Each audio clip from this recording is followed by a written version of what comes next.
ठंड में ससुराल की रसोई में मटर का भंडार। आज तो मैं मटर पनीर लेकर आई हूँ और आज तो मेरी मम्मी ने भी आलू गाजर मटर की सब्जी बनाई है। उन्हें पता है मुझे मटर बिल्कुल भी पसंद नहीं है, फिर भी मटर डाल दी। कोई बात नहीं, वैसे भी हर बार तू मटर हर खाने से साइड निकाल ही देती है। आज भी बिल्कुल वैसा ही कर ले। करना तो ऐसा ही पड़ेगा, और कोई विकल्प भी तो नहीं है। दोनों लंच करते हैं और प्रीति मटर पनीर और आलू गाजर मटर वाली सब्जी से भी मटर छांट छांट कर साइड निकाल देती है और उसके बाद ही खाना खाती है। लंच खत्म होने के बाद शाम को, यार प्रीति, अब चल भी, बाकी का काम कल खत्म कर लेना। मैं तो इतना काम करके बहुत ज्यादा थक गई हूँ। पता नहीं कैसे हर रोज तू इतना काम कर लेती है। कंप्यूटर के आगे बैठकर इतना काम करने से तो मेरी आंखों में भी दर्द होने लगता है। अरे अगर कुछ पाना होता है तो उसके लिए कुछ खोना भी पड़ता है। अगर हमें अपना नाम कमाना है तो उसके लिए ऐशो आराम सब कुछ तो छोड़ना ही होगा। मेरे बस की बात नहीं है भाई, मैं तो इतनी देर नहीं रुक सकती। अब या तो तू जल्दी से उठकर मेरे साथ चल, वरना मैं तुझे यहाँ अकेले छोड़कर जा रही हूँ। पूरा ऑफिस खाली हो गया है और हम दोनों ही सिर्फ यहाँ पर हैं। अच्छा बाबा ठीक है, बस 5 मिनट तो दे मुझे ये फाइल बस अपलोड करनी है। अच्छा ठीक है, जल्दी कर। मैंने तुझे गिनती के 5 मिनट दिए हैं और मैं अभी घड़ी में टाइम देख रही हूँ। टाइम खत्म होते ही तेरा सिस्टम बंद कर दूंगी मैं। उसके बाद दोनों काम करती हैं और रात को ठंड में अपने घर की तरफ जा रही थी। कितनी ज्यादा ठंडी हवा चल रही है, एकदम कड़कड़ाती ठंड हो रही है। बिल्कुल सही कहा, मुझे भी बहुत ज्यादा ठंड लग रही है। दोनों बात करते हुए जा रही थी कि तभी नेहा के फोन पर किसी का कॉल आता है, जिसे देखकर प्रीति उसे छेड़ना शुरू करती है। ओहो, जीजू का कॉल आ रहा है। वो तो मुझे 1 मिनट भी अकेला नहीं छोड़ते। चुप कर, बात करने के लिए तो तेरे पास भी कोई है, लेकिन तू बात ही नहीं करती। काम में इतना बिजी रहती है कि बस पूछो ही मत। बेचारा तुम्हें मैसेज और कॉल करके परेशान हो जाता है। यार अभी तुझे पता है ना कि वर्कलोड कितना ज्यादा है और अभी मैं काम को इग्नोर नहीं कर सकती। हाँ, तेरा तो हमेशा यही रहता है। बस अब मैं तुझे भी क्या ही बोल सकती हूँ। अच्छा ठीक है, तू तो उनसे बात कर ले। नहीं, मैंने मैसेज कर दिया, अब तो घर जाकर ही बात करूंगी। उसके बाद दोनों अपने अपने घर आ जाती हैं और घर आने के बाद प्रीति फ्रेश होकर जब नीचे आती है तो वो देखती है कि आज उसकी माँ ने उसके लिए खाना नहीं बनाया। क्या बात है मम्मी, आज आपने हमारे लिए खाना नहीं बनाया? क्या आज आपका खाना बनाने का मूड नहीं है? मेरे मूड की चिंता मत कर, बात यहाँ पर मूड की नहीं है, बात यहाँ पर तेरी है। क्यों मम्मी, आखिर मेरी क्या बात हुई है? अरे नालायक, अगले महीने तेरी शादी है और तुझे खाना बनाना नहीं आता। रोटी आधे से ज्यादा जला देती है और सब्जी का तो पूछो ही मत कि क्या हाल करती है तू। अब तुझे खाना बनाना सीख लेना चाहिए। जब देखो बस ऑफिस के काम में ही लगी रहती है, उसके अलावा तो तुझे और कुछ नजर ही नहीं आता। अब शादी के बाद क्या अपने ससुराल वालों को खाने में भी काम ही परोस कर देगी या फिर खाना बना कर देगी? अच्छा बाबा ठीक है, आप भी ना हर रोज ही अब मेरे पीछे पड़ने लगी हो। देख बेटा, मेरा बस चले तो मैं तुझसे कभी भी काम ना करवाऊं और मैं तुझसे कभी कोई काम नहीं करवाती हूँ, लेकिन अब तू बड़ी हो गई है और तुझे अपनी जिम्मेदारी समझनी चाहिए। कल को दूसरे घर में जाएगी तो वहाँ पर भी तेरा ही फर्ज बनता है अपनी जिम्मेदारियों को संभालना। हाँ मम्मी, मुझे पता है, आप चिंता मत करो। मुझे आपकी किसी बात का बुरा नहीं लगता, बल्कि बचपन से लेकर आज तक आपने मुझे इतना सपोर्ट किया है, वो मेरे लिए बहुत बड़ी बात है। अब तो मैं आपकी बात का मान रखूंगी और आज से ही खाना बनाना सीखूंगी और ऐसा खाना बनाऊंगी कि सब उंगलियां चाटते रह जाएंगे। उसके बाद प्रीति सुनीता के साथ रसोई में जाती है और उस दिन से प्रीति हर रात को खाना बनाना सीखती है। देखो मम्मी, मैंने कैसा खाना बनाया है। अच्छा है, बस रोटी की शेप थोड़ी गोल नहीं है, लेकिन कोई बात नहीं, धीरे धीरे सब सीख जाओगी। इस तरह दिन गुजर रहे थे और आखिर वो दिन भी आ जाता है जब प्रीति की शादी हो जाती है। शादी में रोहन के साथ 7 फेरे लेने के बाद वो गाड़ी में बैठकर विदा होती है और अपने ससुराल पहुंचती है, जहां पर बड़ी धूमधाम से उसका गृह प्रवेश करवाया जाता है। बेटा, तुम दाएं पैर से कलश गिराकर गृह प्रवेश करो। इस तरह प्रीति का अपने ससुराल में गृह प्रवेश होता है और वो कपड़े बदलने के बाद आराम से रजाई में घुस जाती है। अब आराम से सोऊंगी, मुझे तो बहुत ज्यादा ठंड लग रही थी। हाँ, रेस्ट कर लो, मुझे भी बहुत थकान हो रही है। Good night. Good night. अब प्रीति अगले दिन सुबह उठती है और वो जब अपनी पहली रसोई करने के लिए रसोई में जाती है तो वहां का नज़ारा देखकर तो वो हैरान रह जाती है। उसे रसोई में चारों तरफ सिर्फ बोरियां ही नजर आ रही थी। अरे, रसोई में भला इतना सारा सामान कहाँ से आ गया? इन्होंने साल भर का राशन आज ही तो नहीं मंगवा लिया? कहीं ऐसा तो नहीं आज पूरे मोहल्ले का ही खाना मुझसे बनवाने के बारे में सोच रहे हो सब? नहीं नहीं, मैं भी कुछ ज्यादा ही सोच रही हूँ। ऐसा कैसे हो सकता है भला? तभी रसोई में प्रीति की सास शांति आती है और उससे कहती है, बेटा, इन सभी बोरियों में मटर है। तुम अभी मटर छीलना शुरू कर दो, क्योंकि तुम्हें सारा खाना मटर का ही बनाना है। क्या कहा? इन सभी के अंदर सिर्फ मटर है? हाँ बेटा, तुम्हें आज खाने में मटर की कचौड़ी, मटर की सब्जी, मटर पुलाव, सब कुछ मटर का ही बनाना है। ये सब सुनकर प्रीति हैरान हो जाती है और उसके बाद वो मन में सोचती है, हे भगवान, मैं क्या करूं? मुझे तो मटर का कुछ भी बनाना नहीं आता। मैंने तो पहले कुछ भी नहीं सीखा है मटर का। हाँ, एक बार को मैं मटर की सब्जी बना सकती हूँ, लेकिन मटर की कचौरी तो बिल्कुल भी नहीं। अरे बेटा, तुम क्या सोचने लग गई? कुछ नहीं मम्मी जी, मैं बस यही सोच रही थी कि आखिर ऐसा क्या है आज जो आप सब कुछ सिर्फ मटर का ही बनवा रही हो? क्या आज कोई खास दिन है या फिर कोई मटर का दिन है कि इस दिन आप सिर्फ मटर खाते हैं? नहीं, ऐसा नहीं है, कोई खास दिन नहीं है। लेकिन हमारे यहाँ सर्दियों में हमेशा मटर ही खाई जाती है। हमारे यहाँ मटर का भंडार लगा हुआ है, क्योंकि हमारा खुद का मटर का खेत है और हम खुद अपनी मटर उगाते हैं और उसे बेचते हैं, तो हमारा वही बिजनेस है। तब से हम भी सब कुछ मटर का ही खाने लग गए। ये बात सुनकर तो प्रीति बहुत ज्यादा हैरान हो जाती है और उसकी सास ऊपर की ऊपर और नीचे की नीचे रह जाती है। यानी मुझे सब कुछ मटर का ही बनाना है? हाँ बिल्कुल।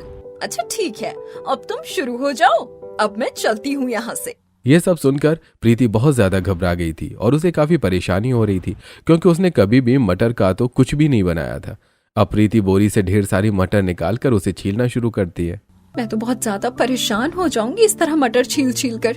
देखो तो जरा कितनी सारी मटर रखी है यहाँ पर। मैं भला इतनी सारी मटर कैसे छील सकती हूँ? साथ में मुझे मटर की कचौड़ी भी बनानी है, उसके लिए तो मुझे फोन में रेसिपी देखनी होगी। अब प्रीति बहुत सारी मटर छीलती है और उसके बाद वो फोन में रेसिपी देखती है। वो सबसे पहले कुछ मटर उबालने के लिए रखती है और उसके बाद वो एक चूल्हे पर मटर पुलाव बनाती है और फिर चावल मटर सब डालकर जब मटर पुलाव बनाने के लिए रख देती है तब वो आटा गूंथना शुरू करती है। वो मैदा लेती है और उसमें अजवाइन डालकर पानी से उसे अच्छे से तैयार कर लेती है। चलो, आटा तो अच्छे से तैयार हो गया, अब बस बाकी काम भी सब अच्छे से हो जाए। आज पहली बार मटर की कचौड़ी बना रही हूँ, पता नहीं कैसी बनेगी, लेकिन देखते हैं। अब उसके बाद दूसरी तरफ प्रीति एक कढ़ाई में जीरे का छौंक तैयार करके उसमें उबलती हुई मटर डालकर सारे मिर्च मसाले डालकर उसे तैयार कर लेती है। मसाला ठंडा होने पर वो मैदे की गोल लोई बनाती है और उसके अंदर उस मसाले को डालकर उसे चारों तरफ से बंद कर देती है। उसके बाद उसे फैलाकर गरम तेल की कढ़ाई में डाल देती है, जिसके बाद वो मटर की कचौड़ी बनाती है। लेकिन पहली बार बनाने की वजह से कोई कचौड़ी फट जाती है या फिर कोई कचौड़ी जल जाती है, जिसे देखकर प्रीति बहुत ज्यादा परेशान हो रही थी। हे भगवान, मुझे तो कुछ समझ नहीं आ रहा, मैं क्या करूं? सब कुछ खराब हो गया। आज से पहले मैंने इसे कभी बनाया भी नहीं, और जब मेरे ससुराल वाले पहली रसोई में ऐसा खाना खाएंगे तब पता नहीं मेरे बारे में क्या सोचेंगे। कोई बात नहीं, दोबारा ट्राई करती हूँ और अच्छे से बनाने की कोशिश करूंगी। जो अच्छी बनेगी वही परोस दूंगी।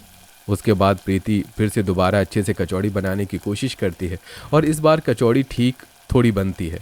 तब वो सारी कचौड़ी निकालती है और वहीं दूसरी तरफ उसने मटर की भी सब्जी बना दी थी। सारा खाना बनाने के बाद वो सभी को खाना परोसती है। वाह, आज तो खाने में मटर की कचौड़ी है, इसे खाकर तो बहुत ही ज्यादा मजा आने वाला है। सच में मैं आज अपनी पोता बहू के हाथ की मटर कचौरी खाने वाली हूँ। इसे खाकर तो बहुत ही मजा आएगा। बिल्कुल, चलिए सब खाना शुरू करते हैं। मटर कचौरी तो मेरी भी बहुत ही फेवरेट है। देखते हैं जरा भाभी ने हमारे लिए मटर कचौरी कैसी बनाई है। अब जैसे ही सभी सबसे पहले मटर कचौड़ी का निवाला मुंह में लेते हैं तो हर किसी का मुंह बन जाता है। जहां खाने से पहले सभी को बहुत खुशी हो रही थी, वहीं दूसरी तरफ कचौड़ी का पहला निवाला खाते ही सब मुंह बनाकर कहते हैं, हे भगवान, मेरा तो पूरे मुंह का स्वाद ही खराब हो गया है। मुझे तो खाना बिल्कुल भी अच्छा नहीं लगा। बहू ने इतना ज्यादा तेज मिर्च मसाला और नमक डाला है कि बस पूछो ही मत। सच में बहू, तूने तो कचौरी खाने लायक बिल्कुल भी नहीं बनाई है। हमें तुझसे ये उम्मीद नहीं थी। हमें नहीं पता था कि तुझे खाना बनाना बिल्कुल भी नहीं आता है। ऐसी कचौरी खाने से अच्छा है कि हम भूखे ही रह जाएं। सच में भाभी, ये कचौड़ी तो सच में बहुत ही ज्यादा खतरनाक है। ऐसी कचौड़ी तो मुझसे बिल्कुल भी नहीं खाई जाएगी। हाँ बेटा, अगली बार कचौड़ी खिलाने से पहले तुम एक बार अच्छे से प्रैक्टिस कर लेना, उसके बाद ही हमें बनाकर खिलाना। इस तरह तो हमारे मुंह का पूरा स्वाद ही बिगड़ गया है।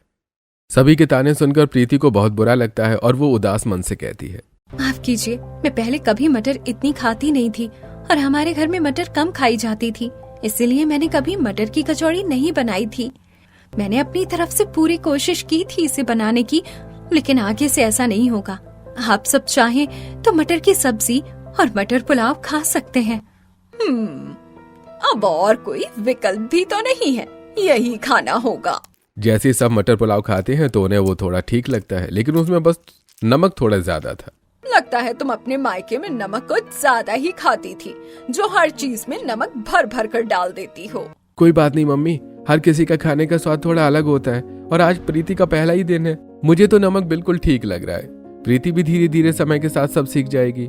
हाँ ठीक है, आगे से किसी भी खाने में नमक थोड़ा कम डालना, ठीक है? हाँ जी ठीक है मम्मी जी, मैं आगे से पूरा ध्यान रखूंगी। उसके बाद सभी खाना खाकर अपने अपने काम पर जा रहे थे। तब प्रीति रोहन के लिए टिफिन पैक करके लेकर आती है और उसे देते हुए कहती है, थैंक यू मेरी साइड लेने के लिए।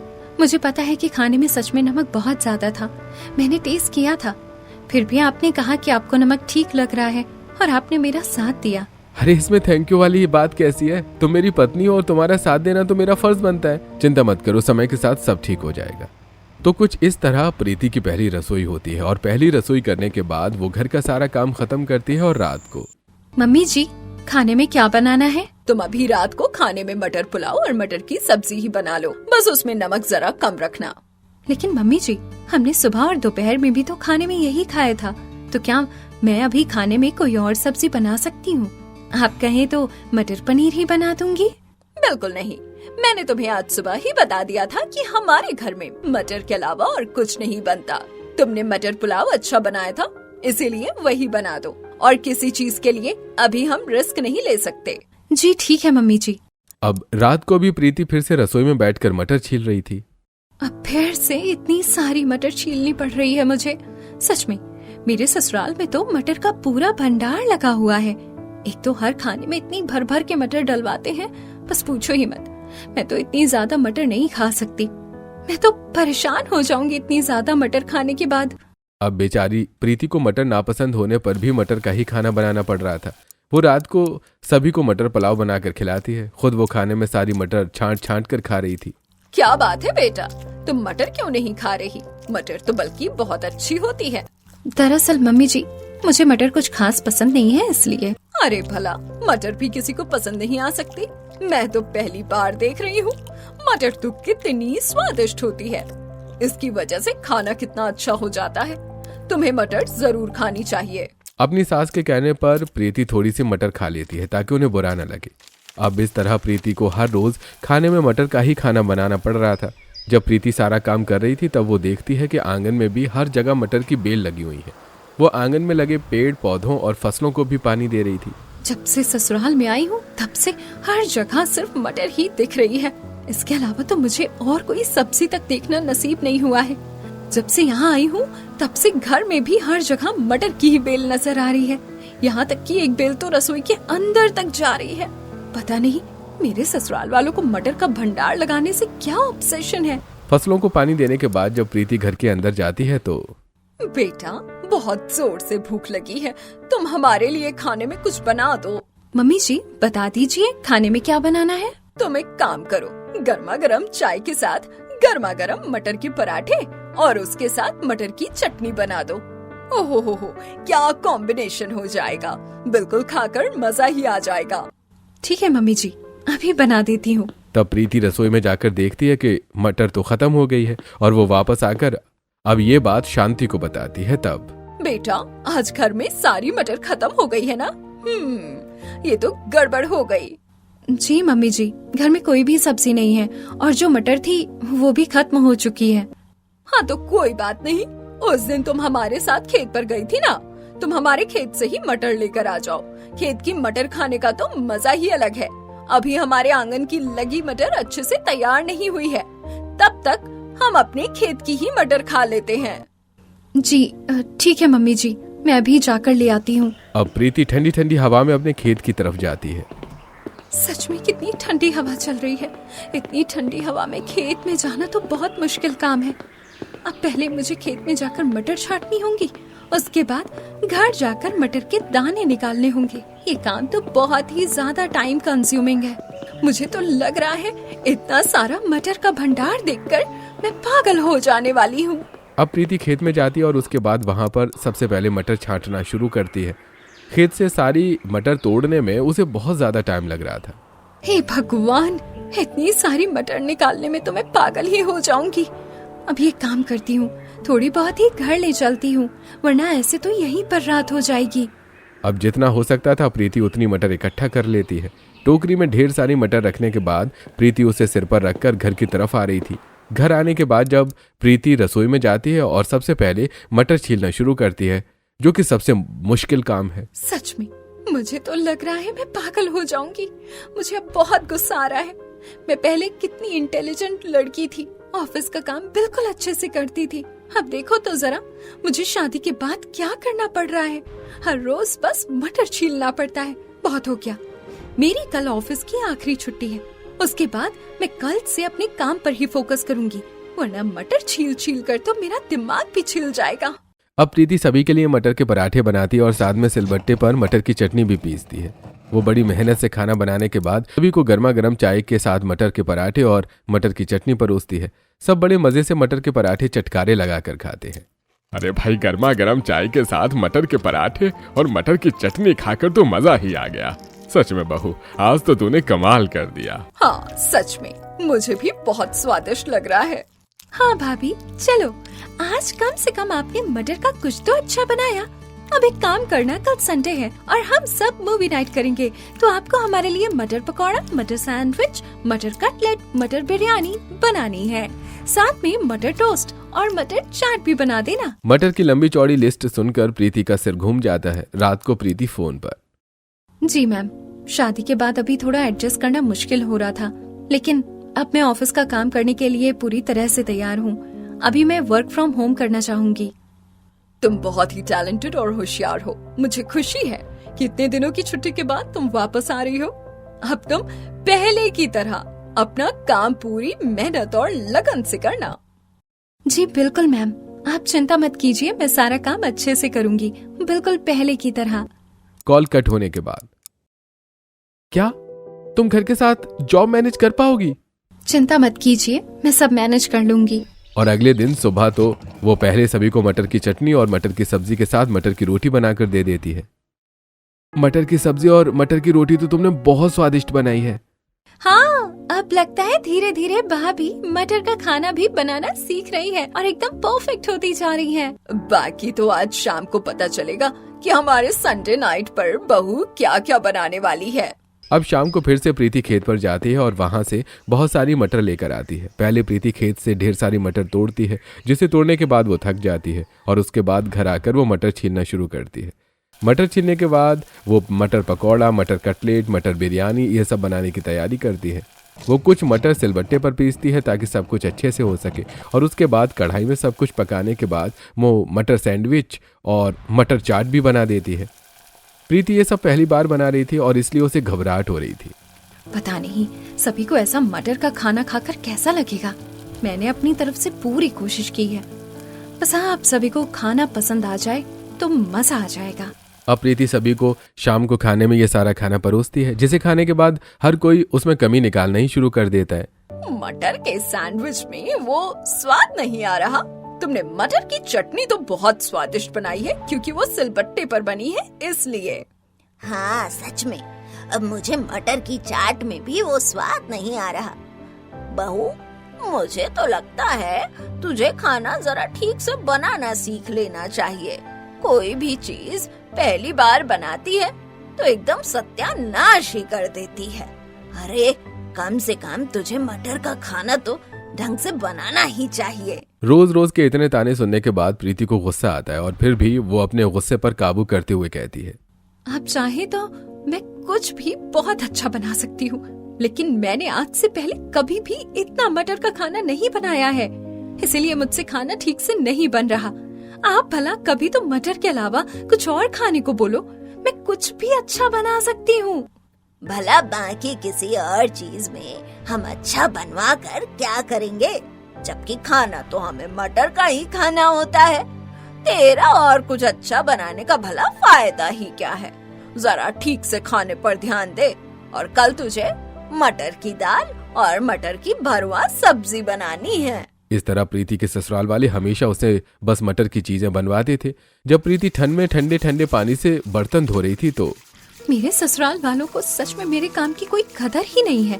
जब देखो हमेशा बस कमी ही निकालते रहते हैं। पहले ही सब कुछ ठीक था। एक दिन प्रीति छोले की सब्जी बनाना सीख रही थी, लेकिन उसमें नमक मिर्च और मसाले बहुत ज्यादा हो गए थे और छोले एकदम कड़क थे। बेटा तुमने सच में खाना बहुत अच्छा बनाया है, पूरी मेहनत के साथ। सच में मेरी प्यारी बेटी खाना बहुत स्वादिष्ट बनाती है। बस तुम ऐसे ही बनाती रहोगी तो और अच्छा बनेगा। उसके बाद प्रीति खुद खाना चखती है तो उसे अच्छा नहीं लगता। मम्मी पापा, भला आप दोनों को ये खाना अच्छा कैसे लग सकता है? सब्जी तो बिल्कुल भी अच्छी नहीं बनी। आप दोनों मुझसे झूठ क्यों बोल रहे हो? बेटा हम झूठ नहीं बोल रहे, तुमने इतने दिल लगाकर हमारे लिए खाना बनाया है, इसमें अलग से ही प्यार झलक रहा है।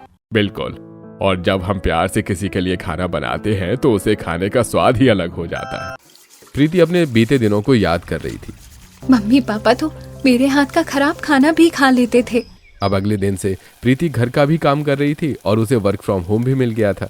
वो सुबह सभी के लिए मटर की रोटी के साथ मटर की दाल और मटर कोरमा बनाती है। कान पर फोन लगाते हुए वो मटर छील रही थी। हाँ देखो स्नेहा, अभी ऑफिस टाइम शुरू होने वाला है और तब तक मेरा सारा काम खत्म हो जाएगा। उसके बाद मैं तुम्हें सारे डॉक्यूमेंट्स भेज दूंगी। इस तरह प्रीति बड़ी मेहनत से अपने घर को भी और अपनी जॉब को भी अच्छे से मैनेज करने की कोशिश कर रही थी। सभी को खाना देने के बाद जब वो सब खाना खाते हैं तो आज तो तुमने मटर की दाल बहुत अच्छी बनाई है और रोटी भी बहुत अच्छी बनी है। हाँ बस मटर कोरमा थोड़ा और अच्छा बनना चाहिए था, पर कोई बात नहीं, धीरे धीरे बहू सीख जाएगी। मेरी मेहनत की तो कदर ही नहीं है, कमी जरूर निकालनी है इन्हें। खाना खाने के बाद शांति प्रीति से कहती है, बहू एक काम करना, तुम आज भी खेत से मटर ले आना, लेकिन इस बार थोड़ी ज्यादा लेकर आना, बड़ी जल्दी खत्म हो जाती है। और खाने में भी कम मटर डाल रही हो तुम आजकल। मटर डालने में बिल्कुल भी कंजूसी मत करो। जी ठीक है मम्मी जी। अब प्रीति खेत में जाती है और वहाँ पर ढेर सारी मटर तोड़ना शुरू करती है। आज बहुत सारी मटर तोड़ लेती हूँ, वरना फिर से डांट पड़ेगी। खेत से मटर लेने के बाद प्रीति घर आ रही थी, तभी रास्ते में उसकी दो पड़ोसन मिलती हैं। अरे बहू, लगता है तेरी सास ने तुझे मजदूर होने का ही सारा काम शुरू करवा दिया है। बताओ कैसी सास है तेरी, नई नवेली दुल्हन को भी खेत में मटर लेने के लिए भेज देती है। सच में ये शांति और उसका परिवार तो मुझे लग रहा है किसी दिन मटर खा खा कर ही मटर जैसा हो जाएगा। जब देखो उनके घर में तो हमेशा मटर का ही भंडार मिलता है। मुझे तो तुझ पर बहुत तरस आता है बहू, सच में तू तो बहुत ही परेशान हो जाती होगी। हालांकि प्रीति मटर से बहुत ज्यादा परेशान हो चुकी थी, लेकिन फिर भी वो अपने परिवार की बुराई नहीं करती। नहीं आंटी जी, ऐसा कुछ भी नहीं है। मुझे कोई भी परेशानी नहीं होती। किसी को किसी तरह का खाना कुछ ज्यादा ही पसंद आता है, बस वही है। सबकी अपनी अपनी पसंद की बात होती है और अपने परिवार वालों के लिए काम करने में भला कैसी परेशानी होगी।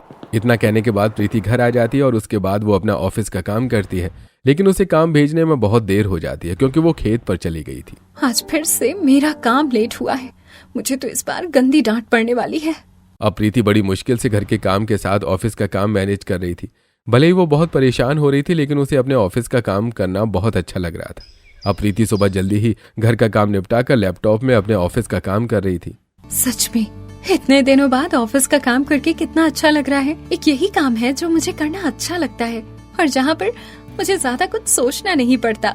प्रीति बड़े मजे से काम कर रही थी कि तभी उसकी सास उसके कमरे में आती है। बेटा तुम हमारे लिए जरा खाना बना देना। मम्मी जी, मैंने आप सभी के लिए मटर के पकौड़े बनाकर रखे हैं। आप अभी उन्हें खा लीजिए। मैं थोड़ी देर में लंच टाइम में खाना बना दूंगी। अभी मेरा ऑफिस का काम है। इस बात पर शांति भड़क जाती है। इसीलिए मैं नहीं चाहती थी कि ऑफिस वाली बहू मेरे घर में आए। अरे तुम्हारे लिए ऑफिस का काम जरूरी हो जाता है, लेकिन यहाँ पर ससुराल वाले भूखे मर रहे हैं, उसका कुछ नहीं। शांति प्रीति को जोरदार ताना कसती है। इसके बाद प्रीति गुस्से में चली जाती है और सबके लिए वही मटर का खाना बनाती है। इन लोगों के लिए बस खाना ही जरूरी है, और वो भी सिर्फ मटर का ही खाना। अरे मटर का खाना बनाने में कितना टाइम लगता है। पहले मटर छीलो, उसके बाद जाकर कुछ खाना बनाओ। इन्हें खाना भी सिंपल नहीं चाहिए। कभी मटर का कोरमा, कभी कुछ तो कभी कुछ। कम से कम कभी तो सादा खाना खाओ, जिसकी वजह से थोड़ा खाना बनाने में टाइम कम लगे। लेकिन नहीं, इन्हें तो बस मटर का भंडार लगाने का ही शौक है। पूरी रसोई में हर जगह मटर की इतनी बोरियां रखी हैं। आंगन में भी हर जगह मटर है। मेरे ससुराल में तो बस मटर का ही भंडार नजर आता है। मुझे परेशान हो गई हूँ मैं। इस तरह प्रीति ससुराल में अपने मटर के भंडार से बहुत ज्यादा परेशान हो रही थी, लेकिन फिर भी वो ज्यादा कुछ नहीं कह पाती। वो अपनी तरफ से पूरा बेस्ट करने की कोशिश करती है कि वो अपने ससुराल वालों को उनकी पसंद का खाना अच्छे से खिला सके। सभी को खाना खिलाने के बाद प्रीति फिर से अपने कमरे में जाकर ऑफिस का काम करने लगती है। I am really sorry Sneha, मैं तुम्हें टाइम पर डॉक्यूमेंट सेंड नहीं कर पाई, लेकिन अभी तुम जल्दी जल्दी साथ में सब कर लो। उसके बाद मुझे PDF बनाकर भेज देना, मैं सब चेक कर लूंगी। प्रीति बड़ी मेहनत से ऑफिस का काम कर रही थी, तभी वहां पर रोहन आ जाता है। तुम कब तक इस तरह काम करती रहोगी? सुबह से घर का काम कर रही थी और अब तुम ऑफिस के काम में लगी हो। अरे अब थोड़ी देर रेस्ट भी कर लो, अब तो शाम होने वाली है। लेकिन मुझे ऑफिस का काम तो कंप्लीट करना होगा, वरना मुझे डांट पड़ेगी। आज भी मैं दिन में काम नहीं कंप्लीट कर पाई। देखो प्रीति, अगर तुम्हारे लिए सब हेक्टिक हो रहा है तो तुम रेस्ट कर सकती हो। तुम्हें जबरदस्ती काम करने की जरूरत नहीं है। तुम्हें पता है ना रोहन कि मैं अपनी जॉब नहीं छोड़ सकती। आज मैं जो कुछ भी हूँ यहाँ पर बहुत ही मुश्किल से और अपनी मेहनत से पहुँची हूँ। मैं इसे खराब नहीं कर सकती। मुझे पता है। देखो इसीलिए मैं तुम्हारे लिए गर्मा गर्म कॉफी लेकर आया हूँ। अब तुम इसे पी लो, थोड़ा आराम मिलेगा। Thank you so much Rohan.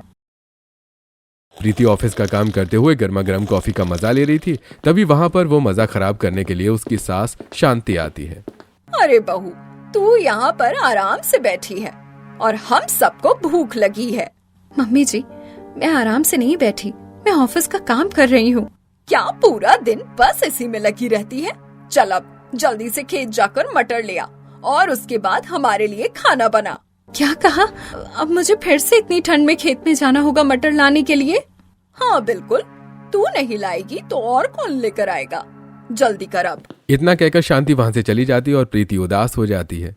खेत में जाकर घर का काम करके और ऑफिस का काम करके सच में मैं बहुत परेशान हो जाती हूँ। मुझे खेत जाने का बिल्कुल भी मन नहीं कर रहा। इतनी ठंड में वहाँ पर मटर तोड़ने में बहुत टाइम लगता है। तुम्हें चिंता करने की जरूरत नहीं है, मैं अभी तुम्हारे लिए मटर मंगवा देता हूँ। तुम्हें कहीं जाने की जरूरत नहीं है, तुम आराम से घर पर रहो। Thank you so much. आप कितने अच्छे हो। आप हमेशा मुझे समझते हो और मेरी परेशानी को हल कर देते हो। आज मैं आपको आपकी पसंद के मटर के पराठे बनाकर खिलाऊंगी। फिर तो खाकर मजा ही आ जाएगा। इस तरह रोहन अक्सर प्रीति को सपोर्ट करता था। अब प्रीति सभी के लिए ठंड में फिर से मटर निकालकर मटर का खाना बनाती है। अब हर रोज यही रूटीन हो रहा था, जिसकी वजह से प्रीति की जॉब डिस्टर्ब हो रही थी। और एक दिन उसके बॉस का कॉल आता है। देखो प्रीति, तुम बिल्कुल भी ठीक से अपना काम नहीं कर रही हो। मुझे तुमसे ये उम्मीद नहीं थी। या तो तुम अपना काम ठीक से करो, वरना तुम अपनी जॉब छोड़ दो। प्रीति के बॉस उसे डांट कर कॉल कट कर देते हैं। उसके बाद प्रीति का मूड ऑफ रहने लगता है और वो जॉब छोड़ने के बारे में सोचती है।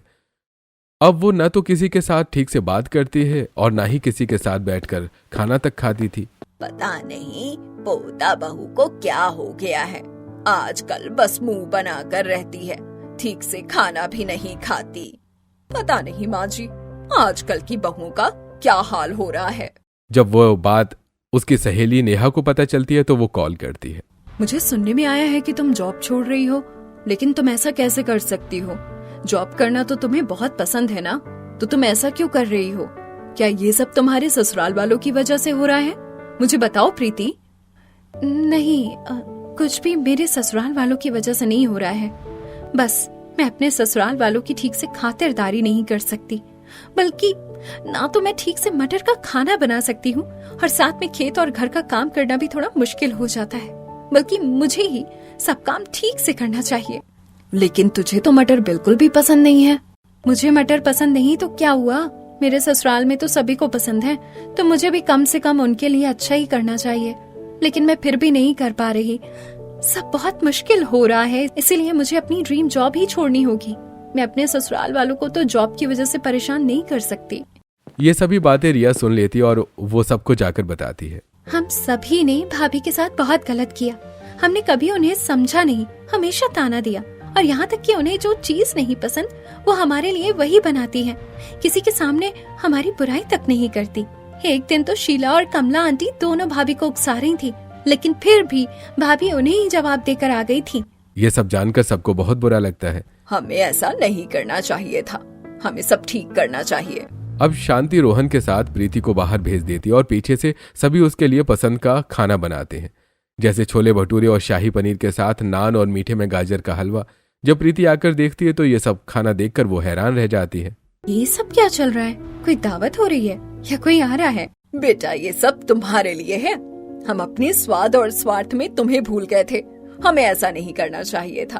तुमने हमारे लिए इतनी मेहनत की, फिर भी हमने सिर्फ कमी निकाली। हाँ पोता बहू, हमसे गलती हो गई, हमें माफ करना। हमारी वजह से तेरी नौकरी पर परेशानी हुई, लेकिन अब ऐसा नहीं होगा। हम तेरी पूरी मदद करेंगे। आपको मुझसे माफी मांगने की जरूरत नहीं है, आप मेरे बड़े हैं। मुझे खुशी है कि आपने मुझे समझने की कोशिश की। उसके बाद सभी साथ में बैठकर खाना खाते हैं। उस दिन के बाद से प्रीति के ससुराल वाले उसकी पूरी मदद करते हैं और मटर छीलने का काम तो शांति और सरला ही मिलकर कर दिया करती थी, ताकि प्रीति को परेशान न होना पड़े। और अब से घर में मटर के भंडार के अलावा और भी सब्जियां आने लगी और बनने लगी।